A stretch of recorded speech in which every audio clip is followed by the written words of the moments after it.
Indev, in a short span of time, became one of the leading logistics service providers in India, with all services under one roof, with an experienced professional staff strength of over more than 4,000 across India. Mr. Britto will be speaking about contribution of the logistics sector in overall economic growth. Mr. Britto.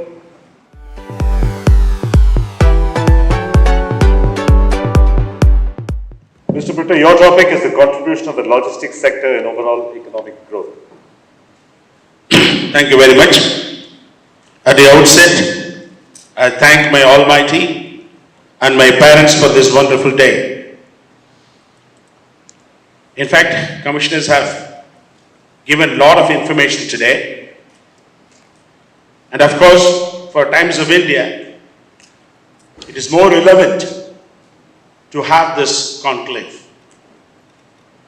I would say in the recently ended Logistics Conclave, totally conducted by Commerce Ministry, was a fantastic maiden attempt to show how important the logistic industry is to play the role for the growth of this economy. As you all know, India is the fastest growing economy, and size of the economy is going up the ladder to the 5th place by 2021, beyond $3 trillion. When you talk about this country, as Vijay Kumar said, logistics has been fragmented all over. But what I have seen over a period of time, there is quality consciousness. Also, there is willingness to create our own brand.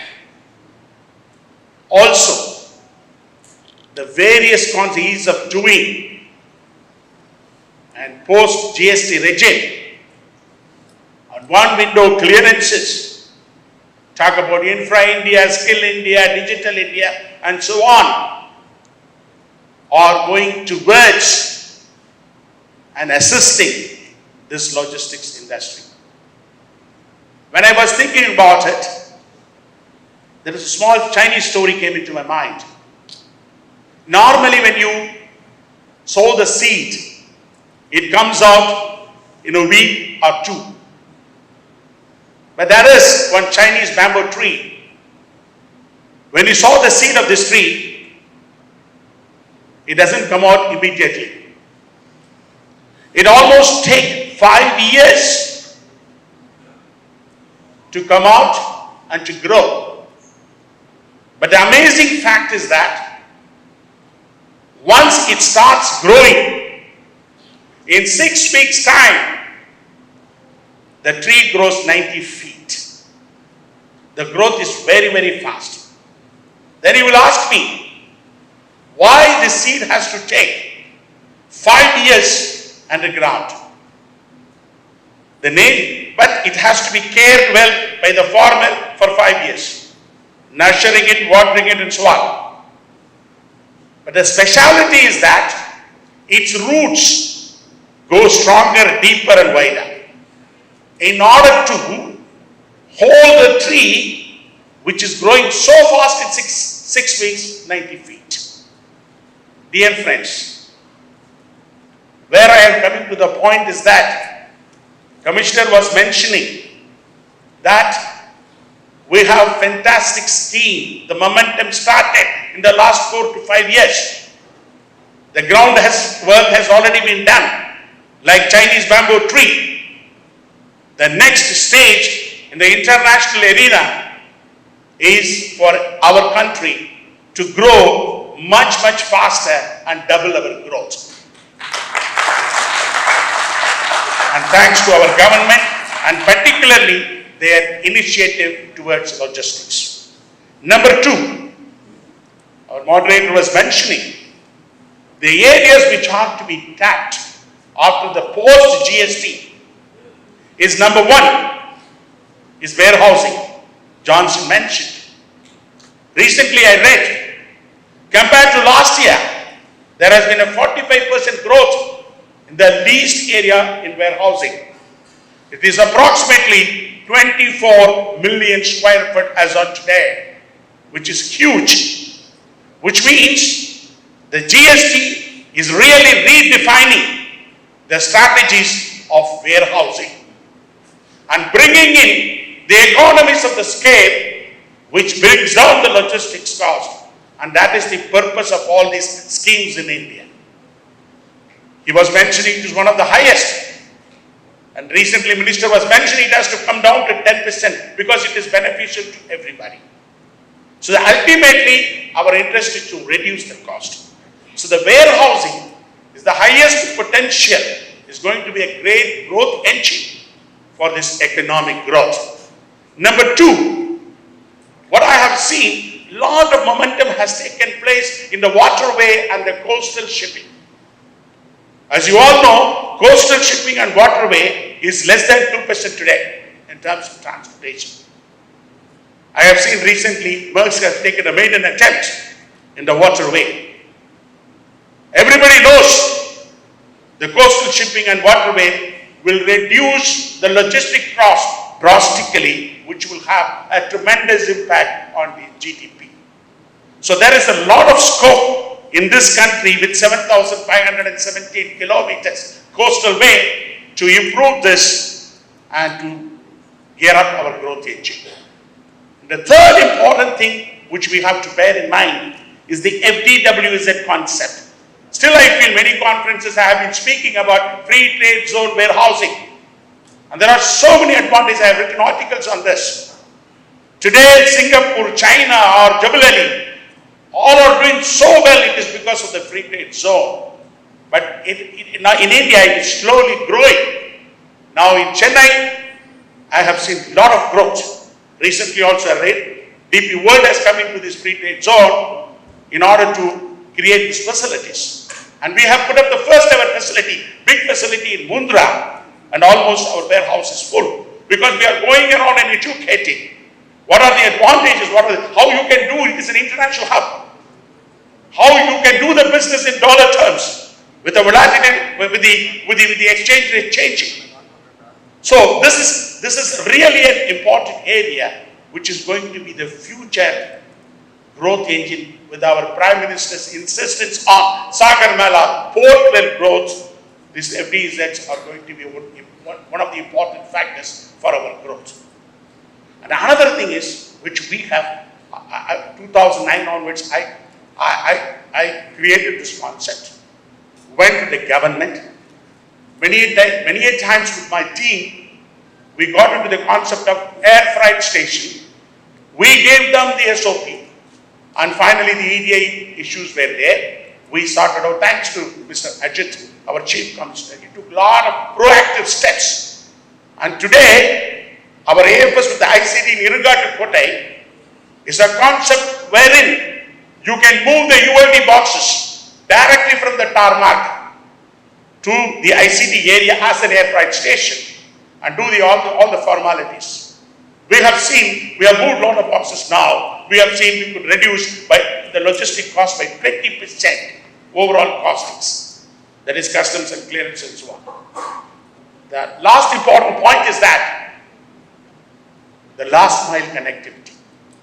With the manufacturing activity which is coming up, with the retailing is coming up, and e-commerce is gaining the momentum, the last mile connectivity is an important area of growth and which again is going to become an important factor for our economic growth. If you see, we have recently bought over a courier company and a parcel company. Ultimately, e-commerce companies would like to have this last mile connectivity. And today, in India, this is missing. So what I am trying to tell the logistics operators today, as Vijay Kumar has been telling, if we need to grow fast, we need to have all these facilities and to educate our customers that when you have all these facilities, including last mile connectivity, you will be able to save their overall costings to the extent of 20 to 25%. And finally, what I would like to insist is that this industry is going to give the highest employment opportunities in the future. Millions of youth are coming out of our colleges. The biggest challenge for this big country is unemployment. And there was a boy who did his electronic engineering. He wanted to have a job. He was going around, he failed in many of the interviews. He could not get it. And finally, there was a job announced by the circus company. And an electronic engineer applying for the job went to the circus company. So then the owner of the company said, sorry, you're overqualified, we cannot take you. He said, sir, any job I will take. Then the owner said, there is only one job. You have to act like a monkey, making all sorts of moves during the show in front of the audience. He said he has to, meet his ends. He said, okay, fine, no problem. I have to have food. He accepted the job, went inside, started acting as a monkey. One day when he was performing, he fell into the lion's cage. Then he started, so much frightened. He said, see the punishment for unemployment. I have become the victim of unemployment. And the lion was coming close. Then slowly whispered to him, dear Raghu, I am Murali, your previous year mechanical batch. So what is happening is that, one is the qualification. Are we in a position to give the relevant job? I have been advocating this industry has got so much of potential to have a structured education. Recently also I spoke in Delhi that this has to be treated as an independent subject like MBA. Create a separate forum, AICT approval, like it's independent forum. Have the qualified people. Why? One of the reasons why multinational companies are coming into India, it is because we are able to give the skilled labor at much cheaper rate and more intelligent staff we have. So what is important today is to have the right kind of education and right opportunities. Let us give it to our youth, because that is also going to be a great growth engine for this economic growth. Lastly, I would say, we were traveling in steamer engine, isn't it? It was taking a lot of time for us. Then we started traveling in diesel engine. That is, I'm talking about the train. We felt it was very fast. Then, like Vaigai Express and other express, around 120 to 200 kilometers. And finally now we have 300 plus kilometer speed trains. Now we have crossed steamer engine, we have crossed diesel engine, we are coming to the European engine where it is 200 kilometers. With all these reforms which are happening. But then what we need to go up now, the momentum has to gain with all these changes and proactiveness of the ministry to develop and go fast into 320 speed train. Dear friends, if we could do that, I'm telling you, this logistic industry as one of the very potential industry can give lot of impetus to this government in terms of reduction of cost, giving more employment and also giving more transparency and visibility to our customers. Thank you very much.